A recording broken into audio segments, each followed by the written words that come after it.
សួស្តីបាទថ្ងៃនេះនាំបងប្អូនមកមើលទិដ្ឋភាពកំពង់ផែនៅក្នុងប្រទេសថៃម្ដងបាទហើយខាងមុខដែលមើលទៅឃើញទូកចតច្រើននោះគឺជាកំពង់ផែមួយបាទមានទូកច្រើនដែរបាទទូកច្រើនមែនទែនហើយនៅកន្លែងដែលខ្ញុំឈរនេះក៏មានកំពង់ផែមួយដែរបាទហើយកំពង់ផែនៅក្នុងតំបន់នេះគឺច្រើនមែនទែនបាទមានក្រាន់តែមួយស្រុកហ្នឹងកំពង់ផែជិត30ឯណោះបាទទាំងតូចទាំងធំហើយឥឡូវទូកចូលចតច្រើនបាទដោយសារជាខែភ្លឺបាទកាលណាខែភ្លឺថៅកែទូកប្រជានេសាទត្រូវចតបាទត្រូវចតចាប់ខ្ទង់ពីថ្ងៃ11កើតបាទរហូតដល់ថ្ងៃ4-5កើតបាទអញ្ចឹងថៅកែទូហើយនឹងកូនដៃបាទឬពលករដែលធ្វើការនៅក្នុងទូនេសាទគាត់ចាំថ្ងៃតិថីបានច្បាស់មែនទែនបាទគាត់ដឹងថាថ្ងៃនេះប្រមាណកើតប្រមាណរោចបាទចាំច្បាស់ដោយមិនបាច់មើលប្រតិទិនទេបាទហើយមិនត្រឹមតែបងប្អូន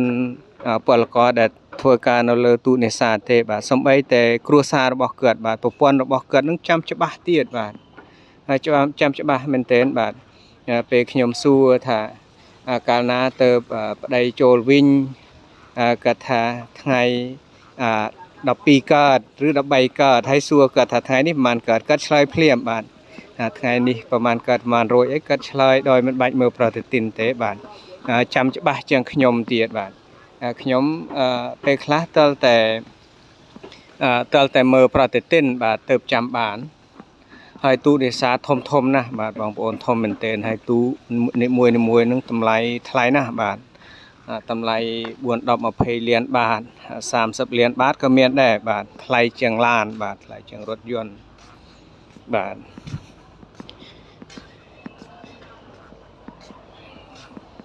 ហើយសំបីតែ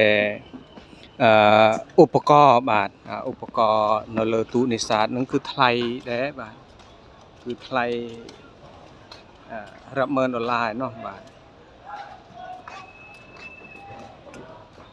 ហើយចូលចតច្រើនមែនទែនបាទចូលចតសឹងថារោកន្លែងចតអត់បានបាទហើយចតទៅរៀបគ្នាជួបាទជួ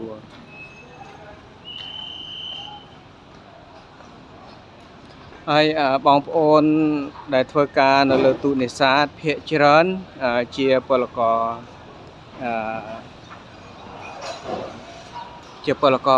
ខ្មែរយើងបាទបងប្អូនខ្មែរយើង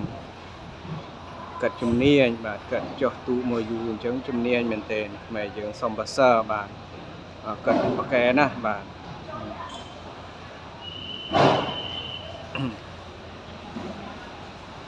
ហើយក៏មានបងប្អូនភូមាដែរបាទប៉ុន្តែភូមាតិចជាងបាទនៅតំបន់ខ្ញុំនៅហ្នឹងតិចបងប្អូនភូមាតិចទេឥឡូវទូចតបងប្អូនខ្លះគាត់ត្រឡប់ទៅផ្ទះបាទ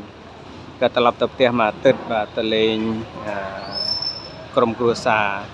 ហើយបងប្អូនខ្លះគាត់អត់ទាន់ទៅទេគាត់ថាចាំទៅចូលឆ្នាំបាទ